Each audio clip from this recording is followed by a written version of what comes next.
Baie welkom almal. Lekker om almal hier te hê. Lekker lente dag om ons open net met gebed. Vader, baie dankie vir die woord. Dankie Here, die woord wat ons oplig, die woord wat ons by mekaar bring. Here, die woord wat elke dag vir ons nuwe perspektief gee, nuwe visioene gee. En ek dankie Here dat die woord ons oplig, ons stig, ons bou en ons bemoedig. Ons loof en ons prys U daarvoor. Elke persoon wat vanmôre hier is. Ook vir hulle wat luister, Vader, seën elke een van hulle in Jesus naam. Amen. Amen. Goed, ons begin by Hebreërs 7 en ons begin lees dan. Want hierdie Melchisedek wat was koning van Salem, priester van God, die Allerhoogste, wat vir Abraham tegemoet gegaan het by sy terugkeer toe hy die konings verslaan het en hom geseën het. Nou, ek gaan redelik baie verduidelik. So, ons gaan nou eers weer terug na Genesis 14 toe, want ek moet vir julle verduidelik, was 'n baie interessante studie wat ek gedoen het en dit verduidelik absoluut alles wat ons nie verstaan het nie, verstaan ons nou baie maklik. Ja, maar is baie interessant. Goed, ons lees hierso in Genesis 14, daar's net 3 plekke wat praat van Melchisedek. Dis Genesis 14, Psalm 110 en Hebreërs 7 lees ons van Melchisedek. Maar as ons klaar is met hierdie studie, gaan dit nooit weer vir jou 'n misterie wees nie. Jy gaan presies weet waaroor dit gaan. In Genesis 14 vers 1 tot 22. As jy notas maak, wil ek hê jy moet in jou notas skryf. Die storie van 2 stede en 2 konings met Abraham in die middel. Okay. So dis die storie van 2 stede, 2 konings en Abraham is in die middel. So as ons lees hierso in Genesis 14 en ons begin lees van vers 1. Nou, ek gaan so 'n bietjie skip, maar want anders dan gaan ons nooit klaar kry nie, maar hy sê hierso vers 2, oorlog die koning Bera, die koning van Sodom en koning Birsa, koning van Gomorra. Okay, dit klink bekend, né? En Sineab, die koning van Adma en Semeber, koning van Seboim en koning Sohar van Bela. So hier was 'n vreeslike oorlog gewees tussen al hierdie verskillende konings. Dit was nie 'n eenvoudige oorlog nie. En ons dink dis net in vandag se dae wat daar oorlog is. En hier sien jy dat hier, wow, hoeveel konings het ons nou hier gelees van? 1, 2, 3, 4, 5, 6. En ek het nie eens almal genoem nie. 6 konings en almal van hulle is betrokke in hierdie selfde oorlog. En dit gaan oor grondgebied. Het altyd gegaan oor grondgebied, soos vandag nog gaan dit oor grondgebied. En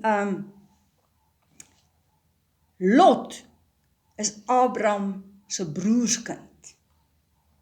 Dis Abraham se broer se kind.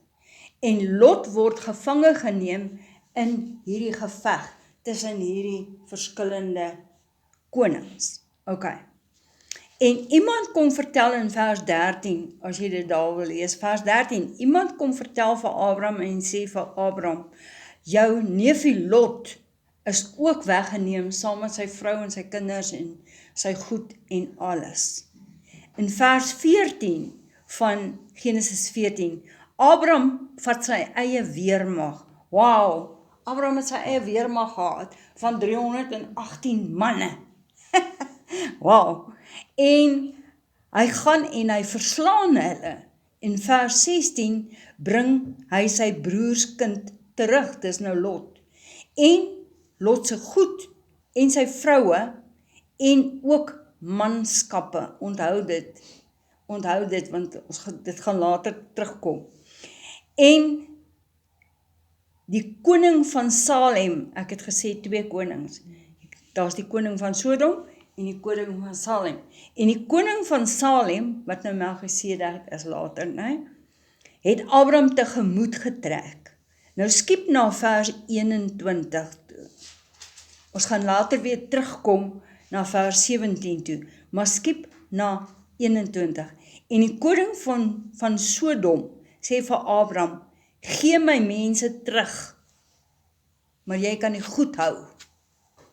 Die goed wat jy gebyt het, kan jy hou, maar gee die mense terug, wat jy saamgebring het. En dis waar Abraham toe sê, nee dankie, ek wil niks van die goed hê nie, laat niemand sê, hulle het Abraham ryk gemaak nie. Ek wil nie eers 'n skoenriem hê, of iets nie. So dis die koning van Sodom. Ok, so, julle verstaan hoekom ek sê, dit het my die mekaar gemaak, ek weet nie of het julle die mekaar gemaak, en miskien is julle baie meer breinsel as wat ek gehad het, maar toe ek het so in dieselfde konteks lees, kan jy sien, dat tussen daai vers en daai vers, is daar 'n klomp goeters wat gebeur het, wat die Bybel nie noodwendig vir ons uitgespel en beskrywe het nie. En die koning van Salem het Abraham tegemoet getrek. En hy het vir Abraham toe geseën. Ok, so kom ons gaan terug na Genesis 14 toe. En wat ons nou hierdie kry, die koning van Salem was 'n koning en 'n priester. Ok? Vers 18. En Melchisedek, die koning van Salem, wat 'n priester van God die Allerhoogste was, het brood en wyn gebring en vir Abraham geseën en gesê, geseënd is jy Abraham deur God die Allerhoogste, die skepper van hemel en aarde, en geseënd is God die Allerhoogste, wat jou vyande in jou hand gegee het. Toe gee Abraham vir hom, Melchisedek, die 10de van alles. Kan jy nou verstaan in vers 21, en die koning van Sodom, kan jy sien, is 2 verskillende konings, 2 verskillende gebeurtenisse, en Abraham is in die middel van hierdie hele storie. So Salem het nie verander na Sodom toe nie, Sodom en Gomorra was Sodom en Gomorra, en Abraham het sy neefie Lot daar gaan uithaal.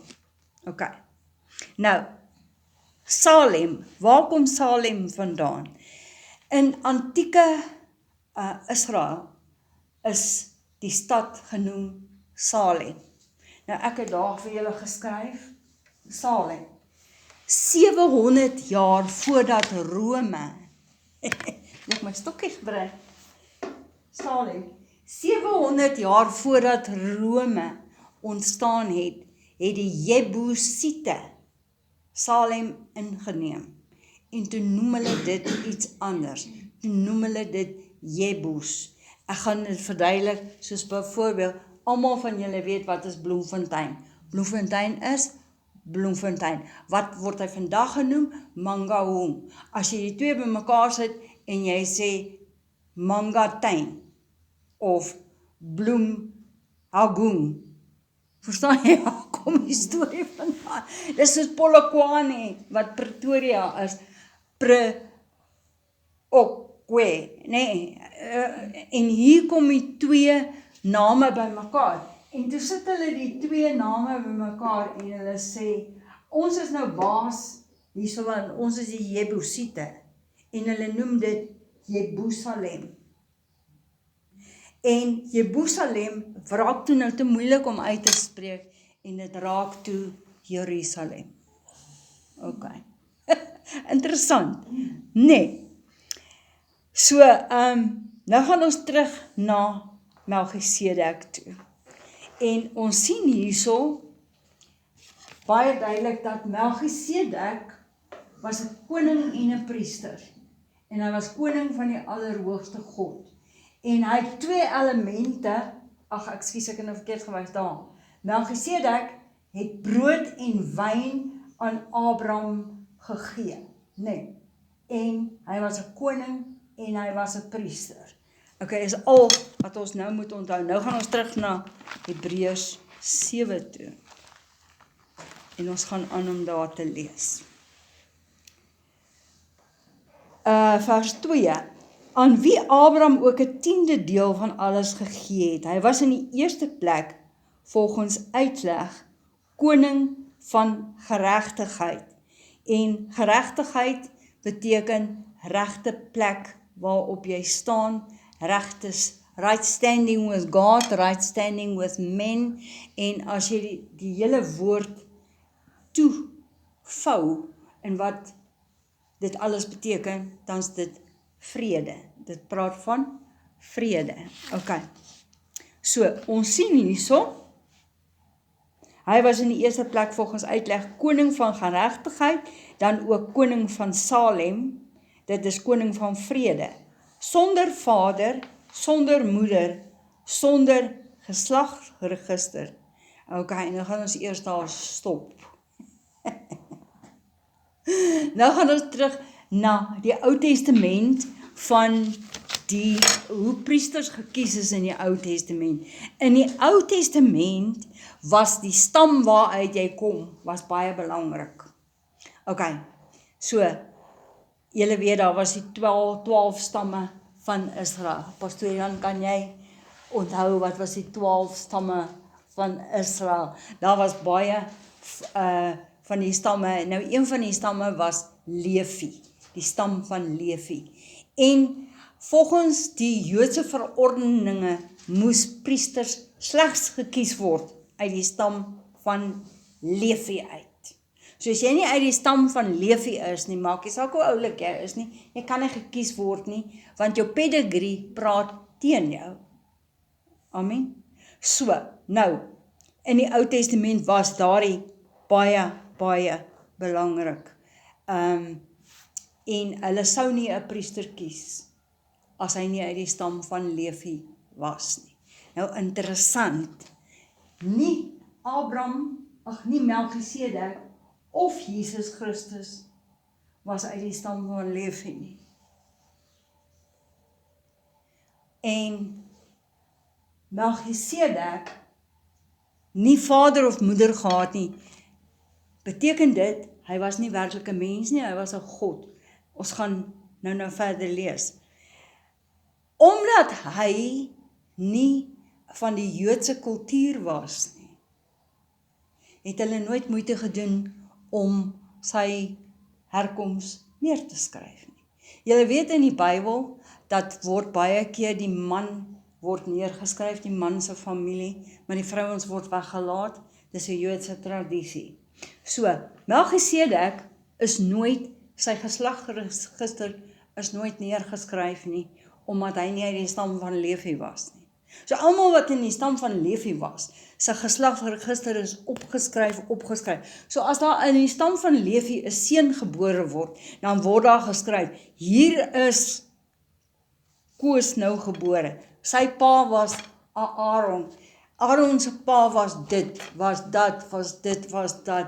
En as daai ou nou 'n kind het, word dit neergeskryf, want dit is alles die stam van Levi, sodat almal uit daai stam uit gekies kon word as priester. Okay. Nou, wat moeilik is om te verstaan, hulle sê sonder vader, sonder moeder, sonder geslagsregister, sonder begin van dae of lewenseinde. Lees nou net tot daar. Hy het 'n vader gehad, en hy het 'n moeder gehad, ek gaan dit vir jou bewys.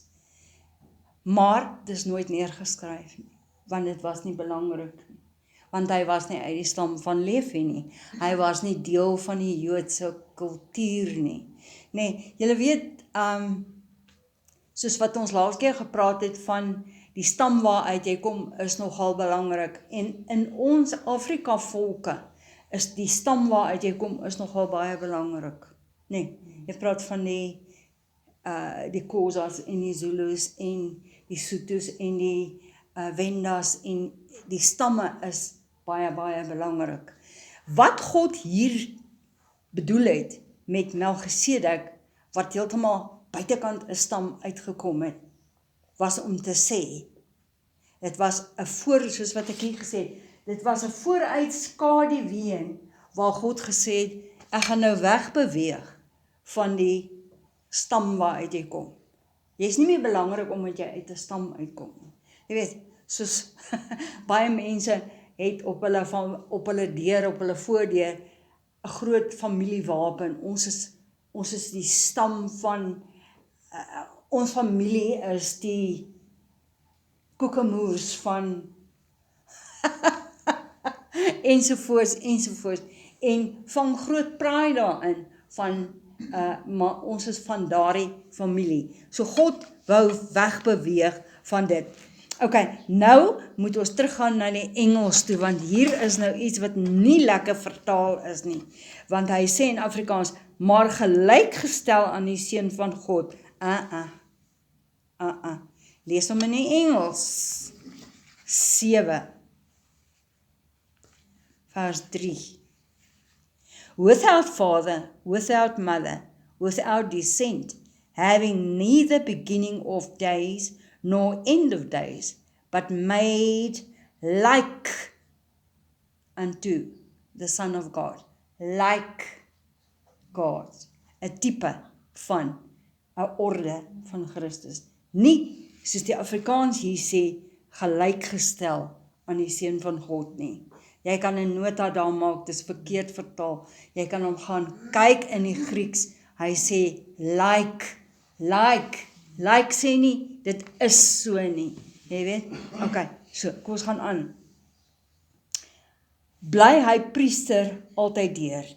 Let nou op, vers 4, hier moet julle iets onderstreep. Let nou op hoe groot hierdie, wat staan in jou Bybel? Wat staan nou? Man. Daar staan nie God nie. Let nou op hoe groot hierdie man was. As jy die Griekse woord gaan kyk, is dit human being. It's a human being. Hy was a human being. Aan wie selfs Abraham, die aardsvader, 'n tiende van die buit gegee het. Nou het hulle uit die seuns van Levi die priesterskap ontvang, wel 'n gebod om volgens die wet van die volk tiendes te neem, ofskoon hulle uit die lendene van Abraham voortgekom het. Maar hy wat nie uit hulle geslagsregister aflei nie, het van Abraham tiendes geneem en die besitter van die beloftes geseën. Nou gaan ek afsluit met hierdie allegorie wat ons hierso kry. He was like the Son of God. So is verkeerd vertaal.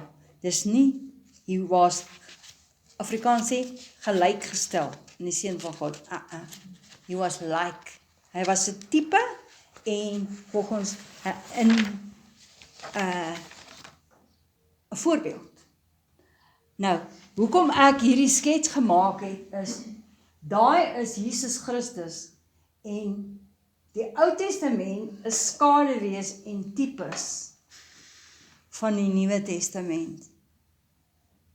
Nou, as ek jou kan buitekant toe vat en jy staan voor die son, dan is jy hierso. Waar is die son nou? Die son is nou daar. Dan staan jy nou hier, dan gooi jy 'n skaduwee daai kant toe. Nee.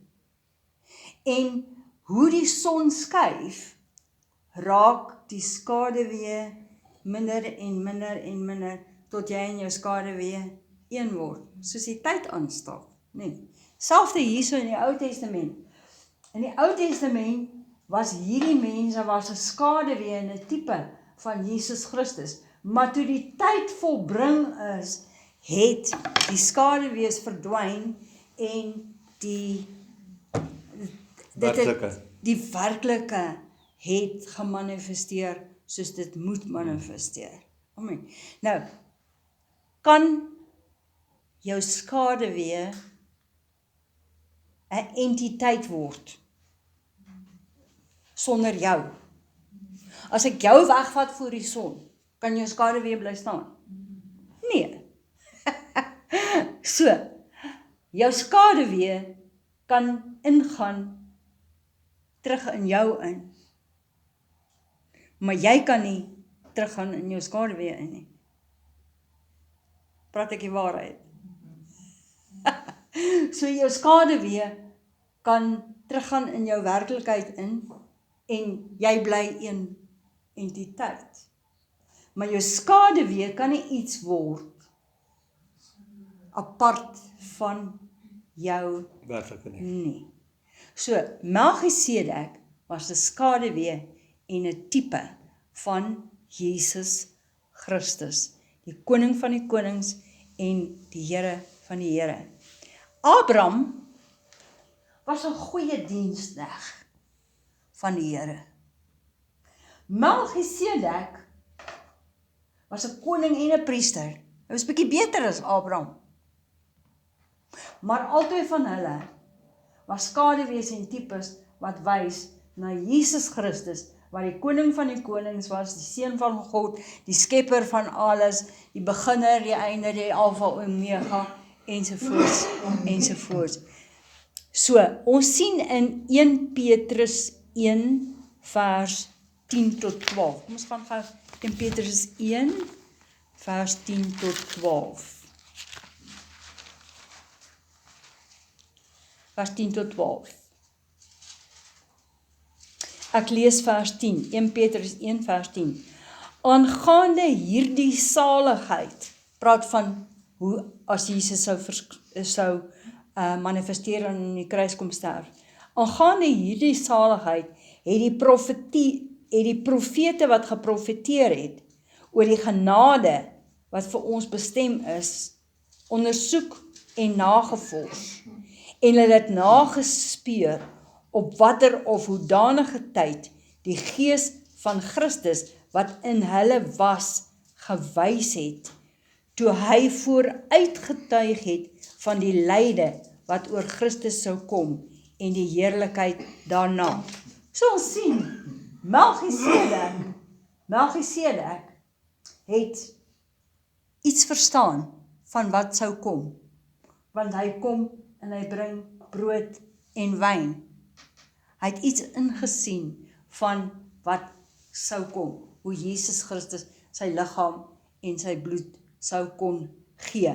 Ons gaan aan hierso in vers 12. Aan hulle is geopenbaar dat hulle nie vir hulle self nie, maar vir ons die dinge bedien het wat julle nou aangekondig is, deur die wat die evangelie aan julle verkondig het en in die Heilige Gees wat van die hemel gestuur is, dinge waarin die engele begeerig is om in te sien. Al wat hy daardeur sê is, dit was in die Ou Testament, was dit redelik verberg gewees vir jou gewone mense.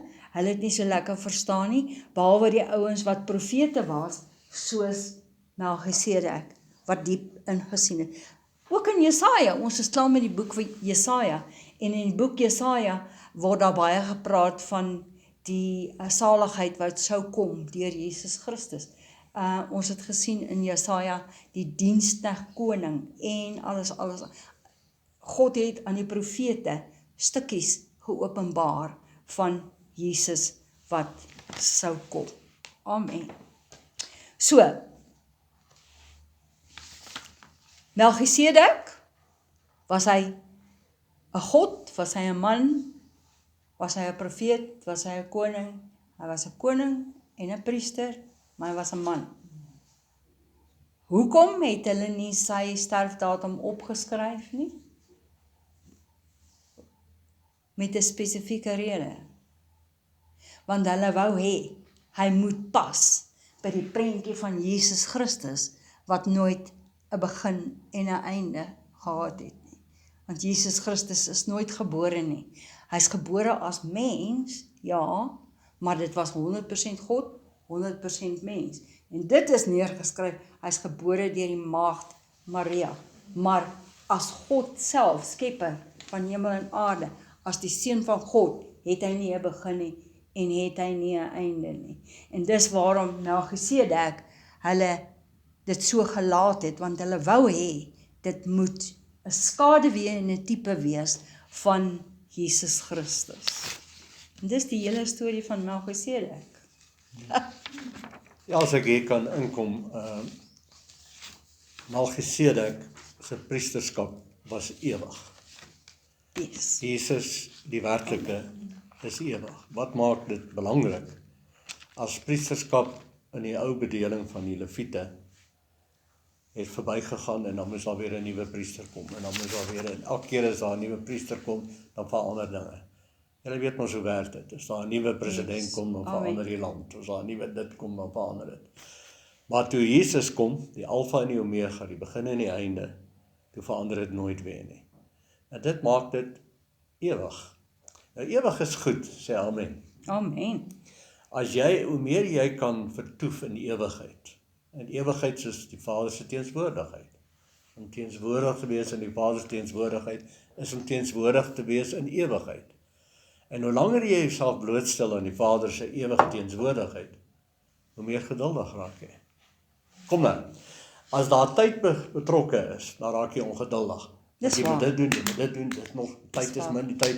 Maar as jy begin in jouself oorgee aan die ewigheid, dan raak jy geduldig, want daar's baie tyd. Amen. Wie vang dit? God se teenswoordigheid bring vir jou geduld. En daarom kan jy geduldig wees en die krag van geduld werk deur jou. Maar sodra tyd belangrik raak, dan raak ons ongeduldig. Want ons moet nou daar wees, ons moet nou daar wees. Okay, dis waar, ons moet op plekke wees, maar jy kan geduldig bly en in die ewigheid bly. Vers 11. As daar dan volkomenheid deur die Levitiese priesterskap was. Want met die oog daarop het die volk die wet ontvang. Waarom was dit nog nodig dat 'n ander priester moes opstaan volgens die orde, kan julle sien, die orde van Melchisedek, en dat hy dit nie volgens die orde van Aaron genoem word nie. Dit was nodig, ja, want die orde van Aaron het die wet ingesluit.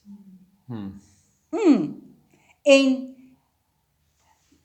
dit moes reggestel word, dat daar sou 'n punt in tyd kom, waar die wet nie verdwyn nie, maar die wet vervul sou word, en die wet se letter nie meer so skerp sou wees nie, maar dat dit sou val op genade. En die wet is tydsgebonde.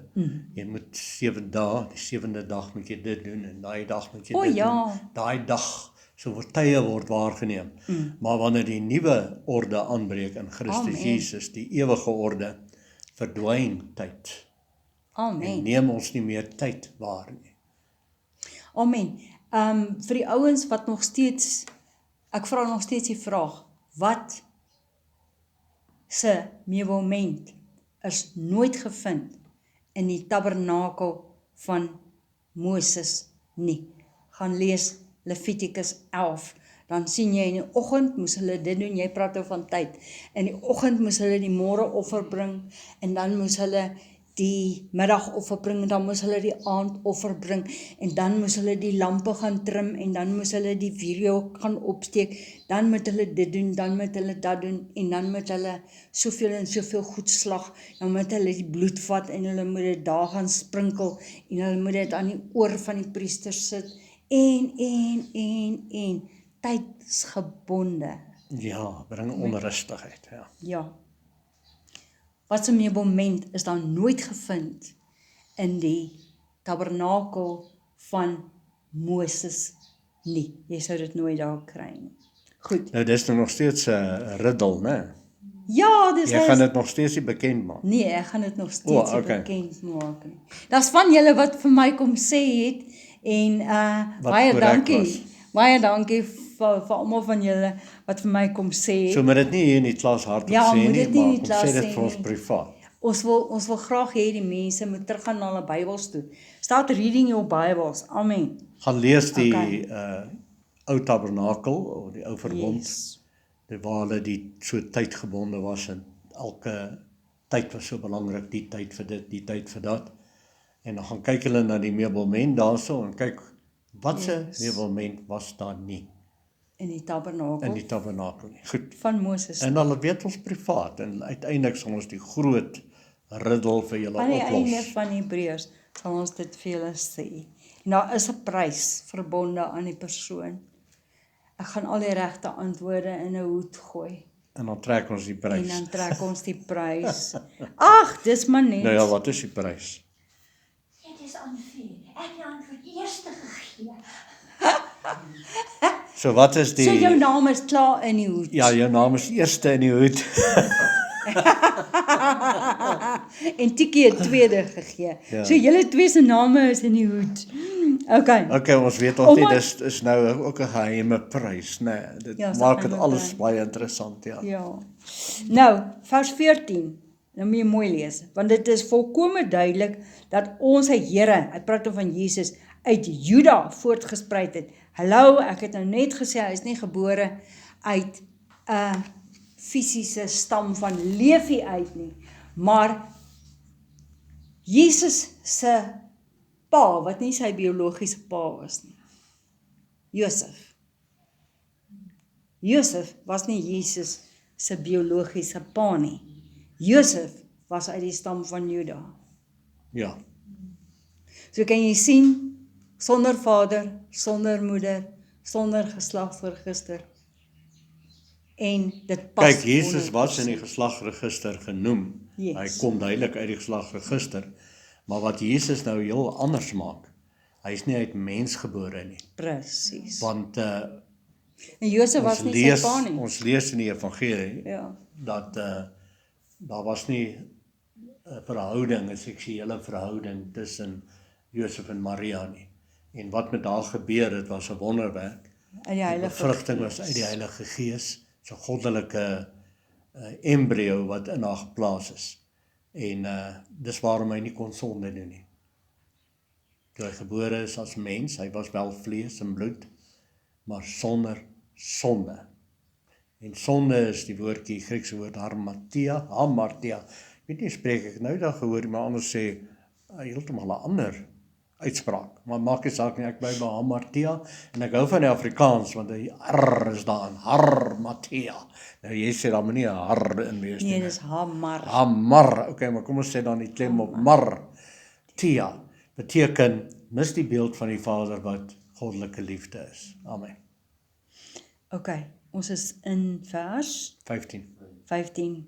Nee, ons is nie klaar met 14. Okay. Want dit is volkome duidelik dat ons Here uit Juda voortgespruit het. Nou ek het hom gaan opkyk en hy praat van Josef, die vader van Jesus, of hy praat eintlik van Josef, die man van Maria wat Jesus gebaar het. So kan julle sien, dit is En ons maar weet ook nie hoe dit eintlik- gebeur het, Ja. die engel het aan Maria verskyn en vir gesê jy gaan kind baar. Toe sê sy, hoe is dit moontlik want ek het nie 'n man nie. Wat sy gesê ek is nie getroud nie. Josef was haar vriend, maar hulle was nie getroud, verloofde. En toe sê hy jy gaan oorskadu word deur die Allerhoogste. En wat uit jou gaan gebore word is die Messias. En uiteindelik toe sê sy die belangrike woorde vir die engel: laat dit met my wees volgens u woord. Wow. En dan kom Johannes in sy brief, in sy evangelie, hy sê in die begin was die woord en die woord was by God en die woord was God. En dan sê hy uiteindelik in vers 14 en die woord het vlees geword. Die woord het vlees geword en onder ons kom woon. Wow. Okay. Ek wil net terwille van die mense wat wonder waar staan dit, as jy gaan lees in Matteus 1, want ek het dit gelees, Matteus 1, die geslagregister van Jesus Christus, die seun van Dawid, en so aan, en so aan, en so aan, en dan lees jy, this one beget that one, en daai, en daai, en daai, Die beget en dan story. vers 16, en Jakob was die vader van Josef, die man van Maria, uit wie gebore is Jesus, wat Christus genoem word. Maar ons weet, Josef was nie Jesus se vader nie. Goed, want dit is volkome duidelik dat ons Here uit Juda voortgespreid het en met betrekking tot hierdie stam het Moses niks gesê van priesterskap nie. So in die Ou Testament is die stam van Juda is nie gereken as 'n stam waaruit jy priesters kon vat nie. So hier kom Jesus Christus en hy word priester vir ewig en hy word gevat, as jy dan nou wil wetties wees en as jy nou wil die letter toepas, word hy gevat uit die stam van Juda uit, alhoewel Josef nie sy fisiese pa was nie. Okay. En wat dit natuurlik nou so vir ons persoonlik baie wonderlik maak, Openbaring 1, en hy het ons gemaak nou, Jesus, konings en priesters. So ons is in dieselfde orde as priesters as Melchisedek, of in Christus natuurlik wat die werklikheid is. Amen. En nog baie duideliker is dit as daar 'n ander priester opstaan na die ewe beeld van Melchisedek. Melchisedek skaduwee en 'n tipe van Jesus Christus wat sou kom. Een wat dit geword het nie kragtens die wet van 'n vleeslike gebod nie. Jy sien daar, die Ou Testamentiese storie was 'n vleeslike gebod. As jy nou 'n dier vat en jy slag hom, is jy besig met vleeslike dinge, nie waar nie? Ja. Ja, en dan bedek die bloed van die dier net die sonde. Ja, maar dit dit neem neem dit nie nie die weg. sonde weg nie, maar toe die nuwe orde kom in Christus Jesus, die ware priester, hoëpriester en koning, toe neem hy die sonde met sy eie bloed heeltemal weg, asof dit nooit was nie. Dis Ja. wonderlik.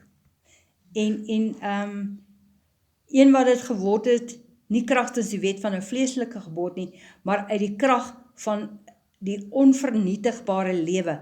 Onvernietigbare lewe gaan na Hebreërs 9 vers 10 toe. Omdat dit net bestaan het in spys en drank. Die ou tabernakel het bestaan in spys en drank en verskillende wassinge en vleeslike verordeninge wat opgelê is tot op die dag van herstel. Wat was die dag van herstel? Die dag toe Jesus Christus sy ewige priesterskap opgeneem het. So, vers 17, want hy getuig, hy, hoofletter, wie's hy? God getuig, en hy sê, u, Jesus, is priester vir ewig, volgens die orde van Melchisedek. Want aan die een kant is daar die opheffing van die voorafgaande gebod, weens die swakheid en die nutteloosheid daarvan, omdat die wet niks volkome gemaak het nie. Pastoor Jan het net vir julle verduidelik, die wet in die Ou Testamentiese tabernakel het niks nuut gemaak nie, dit het net bedek, was net 'n tydelike oplossing gewees, was nie 'n permanente oplossing nie. Maar aan die ander kant is daar die invoering van 'n beter hoop, waardeur ons tot God nader. Die beter manier waarna ons na God toe kan kom, is nie om 'n bok te slag, of 'n skaap, of 'n wat nie. Die beter manier is, ons kom deur Jesus Christus, en deur die bloed van Jesus Christus nader ons tot die troon. Vers 20, en sover dit nie sonder eedswering was nie. God het gesweer, nie? Want hulle het sonder eedswering priesters geword. Die fisiese priesters in die Ou Testament is nie met 'n eed besweer nie, maar Jesus Christus is met 'n eed besweer, want God het hom bevestig van ewigheid tot ewigheid en gesê. Vers 21, want hy het met eedswering deur die een wat aan hom gesê het, een hoofletter. Die Here het gesweer en dit sal hom, hoofletter, nie berou nie. U, hoofletter, is priester vir ewig, volgens die orde van Melchisedek. Dankie Jesus, dit wat u vir ons gebring het, is tot in alle ewigheid. Dit hou stand. Dit bly dan so wonderlik, hoe is dit prakties vir ons, wanneer jy nou bid, dan betree jy die teenswoordigheid, en jy ervaar eintlik die teenwoordigheid klaar daar. So eintlik betree jy nie, want daar's nie afstand nie. In ewigheid is daar nie afstand nie, en daarom is daar ook nie tyd nie. As ons nou hier na ons rus sit, en ons dink, ons moet nou welkom toe gaan dringend vir dit of dat, dan weet jy, okay, hoe lank gaan dit my vat? Kom, help my gou. Hoe lank vat ek om te ry, 10, normale 15? spoed? Sê 15 minute. So, sê nou maar, jy het nou 'n vergadering daar, of 'n afspraak daar, by die dokter of by tandarts of so, dan begin jy nou ietsie grimmig raak, of opgewonde raak, en jy raak nou geïrriteerd, is mense wat nou met saamry nie gou genoeg kan maak, want jou afspraak, kan jy nou sien. Tyd.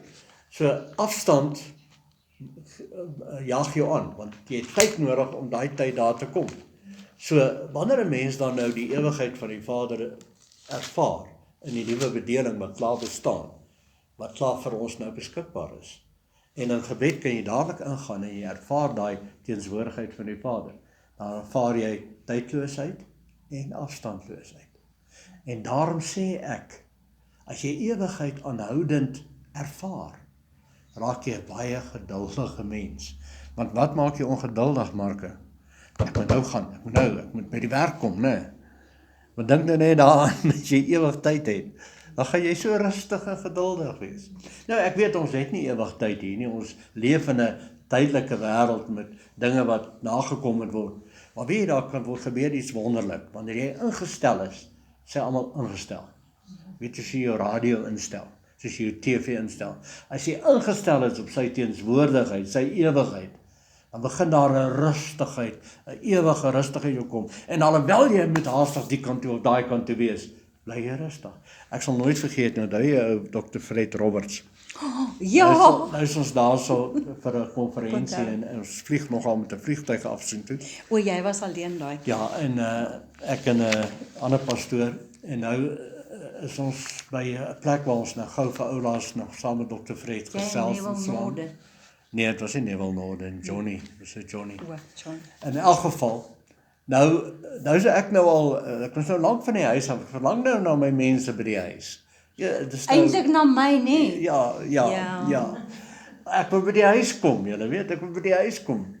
En nou sit ou Dr. Fred daar, en hy vat ons nou lughawe toe. Nou eet ons gou 'n ietsie. Hy is so En rustig, die pastoor Johnny se naam vir hom, Dr. Fred, weet jy, ons beter, hy sê nie maar, en ons sien, tyd gaan ons val. En uiteindelik kom hy nou aan die gang, maar weet jy, hy is ewig rustig. En toe kry hy spoed, maar so ewig rustige spoed wat hy kry. En hy gaan ons saam met hom, en ons is in die kar. En dan ry hy. En ons kyk die op die horlosies, weet jy, ons raak nader aan, jy weet. Hy haas hom langsamerhand. En Johnny stamp weer so aan hom, hy sê, Dr. Fred, ek dink ons sal 'n bietjie moet spoed. En daar trap hy, en hy ry. Toe ry hy, maar rustig. Dit is rustig. En ons het by daai plek aangekom, weet jy, ons was op die nippertjie, maar ons was betyd. Die vliegtuig. Maar ek het dit onthou. Terwyl ons nou so angstig was, en ons was in ongeduld, en so, Dr. Fred, daai rustigheid. En ek weet hoekom. Want hy het geweet, Is in die teenwoordigheid. om die teenswoordigheid van die Here te beoefen, elke oomblik, selfs al is jy besig, selfs al werk jy, selfs al is jy haastig op pad, van daai rustigheid in jou seefuur. En dit is die orde van Melchisedek, Amen. Jesus Christus, ewig nou, 'n werklikheid vir ons. Amen. En dis mooi, Ja, priester van vrede, ja, nee? ja. Ja. En dit is ek en jy nou, ons is dit nou. Ja. Beoefen dit tog asseblief. Laat ons daai vrugte dra, want dit eer die Here. Amen. Waar is ons?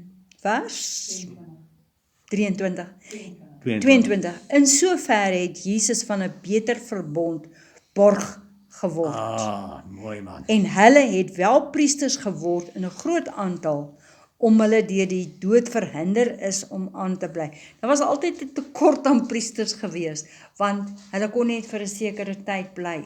En dis waarom dit so goed opgeskryf was, as daar 'n nuwe seun gebore word uit die stam van Aaron, uit die stam van Levi, dan word dit opgeskryf, want ons gaan vir jou nodig kry, né? En soos ek nou die dag vir Marco gesê het, gaan lees in Levitikus 10, wat het met Aaron se 2 seuns gebeur. Maar in elk geval. Wat het met hulle gebeur? Hulle het in die tabernakel van Moses ingegaan, Oh, en hulle het nie gewag vir die vuur van God om die Hulle het hulle eie offer vuur. aan te steek nie, en hulle het vreemde vuur, die Bybel sê, vreemde vuur gebring. En te God verkoel het hulle net hulle, dan. ja, God het hulle van kant gemaak, as ek dit Barbecue. so sag kan stel, en toe het Moses gesê, okay, Aaron het nog 2 seuns, bring hulle moet in die plek van hierdie wees, en daar staan, en hulle het hulle aan hulle rokke uitgetrek, en hulle buitekant die laar gaan begrawe. Sjoe. So, ja, dit was Vers 24, né? vers 24. Maar hy, omdat hy vir ewig bly, besit 'n priesterskap wat nie op ander oorgaan nie.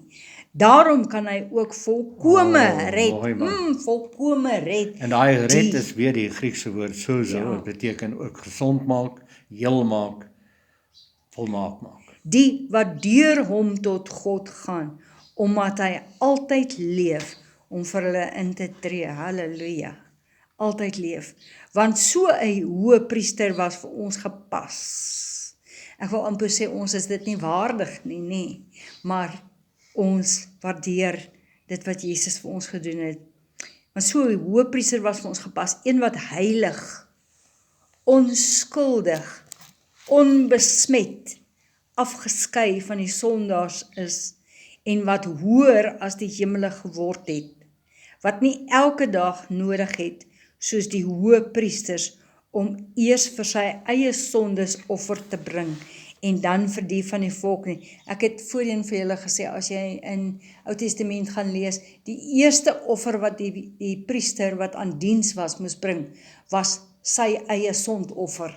Hy moes eers 'n dier offer vir homself, vir sy eie sondes, voordat hy kon die mense bedien. Okay. Want dit het hy net eenmaal gedoen, toe hy homself geoffer het. Want die wet stel as hoëpriesters aan mense met swakhede, maar die woord van die eedswering wat na die wet gekom het, stel die seun hoofletter aan. Seun hoofletter, wat vir ewig volmaak is. Amen. Is ons klaar met daai hoofstuk? Ons is klaar met daai hoofstuk. Pragtig. Baie dankie, Pastor Mimpie, jy het nou baie studie gaan doen in Melchisedek, en nou verstaan ons dit, en ek dink almal van julle het nou baie mooi insig gekry daaroor.